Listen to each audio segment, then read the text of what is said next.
J'entendais les charrettes passer devant la grille du jardin, et par moments, je les apercevais aussi à travers les interstices du feuillage qui se balançait doucement, comme le bois des essieux et des brancards craquait en cet été brûlant.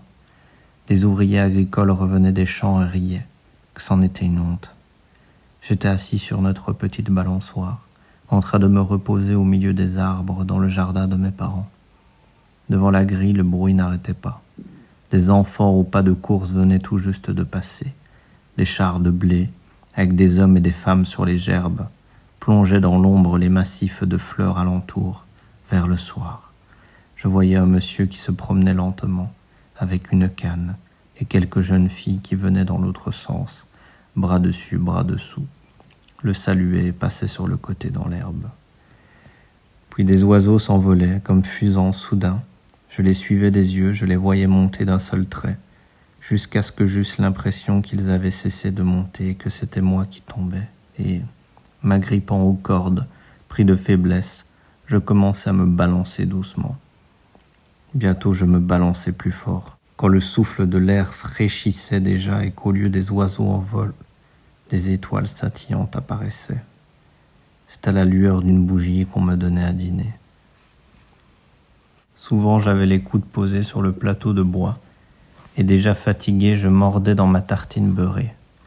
Les rideaux fortement ajourés se gonflaient sous l'effet du vent tiède, et parfois quelqu'un qui passait dehors les retenait des mains, s'il voulait mieux me voir ou me parler. D'ordinaire, la bougie ne tardait pas à s'éteindre, et dans la fumée sombre qui montait, les moucherons rassemblés menaient un moment leur ronde. Si quelqu'un m'adressait la parole depuis la fenêtre, je le regardais, comme si j'avais le regard perdu dans la montagne, ou simplement en l'air, et lui non plus n'attachait pas beaucoup d'importance à une réponse. Si par la suite quelqu'un enjambait le rebord de la fenêtre, annonçait que les autres étaient déjà devant la maison, alors je me levais en soupirant. « Non mais pourquoi soupires-tu comme ça? Que s'est-il donc passé? S'agit-il d'un malheur particulier, à jamais irréparable? Ne pourrons-nous jamais nous en remettre? Est-ce que tout est vraiment perdu ?» Rien n'était perdu.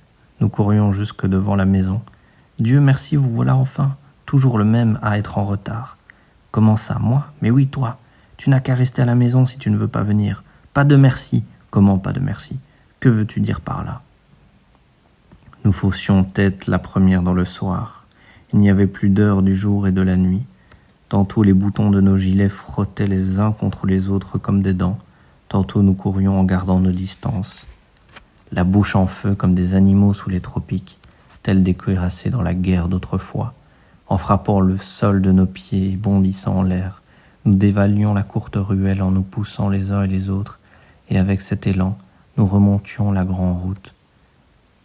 Quelques-uns descendaient dans le fossé le long de la route, et à peine avaient-ils disparu dans l'obscurité du talus, qu'ils se dressaient, là-haut, à la lisière du champ comme des étrangers, et nous toisaient.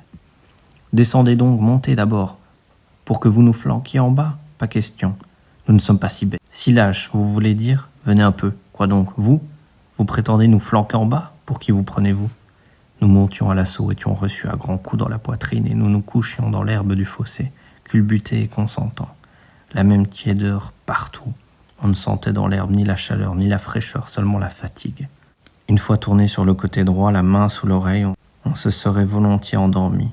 On se redressait, il est vrai, en relevant le menton, mais pour retomber ensuite dans un fossé plus profond.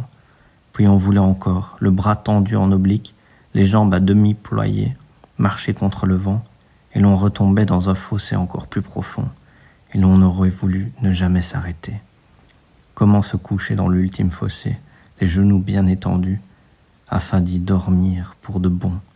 Nous y songions à peine, et nous étions là, couchés sur le dos comme malades avec l'envie de pleurer. On sciait des yeux quand, à l'improviste, un garçon, les coudes aux hanches, bondissait du talus sur la route en passant au-dessus de nous avec ses semelles noires. On voyait déjà la lune assez en haut. Dans sa lumière, une voiture de la poste venait de passer. Un vent léger se levait partout. On le sentait même dans le fossé. Non loin, la forêt commençait à bruire. Du coup, personne ne tenait plus à rester seul.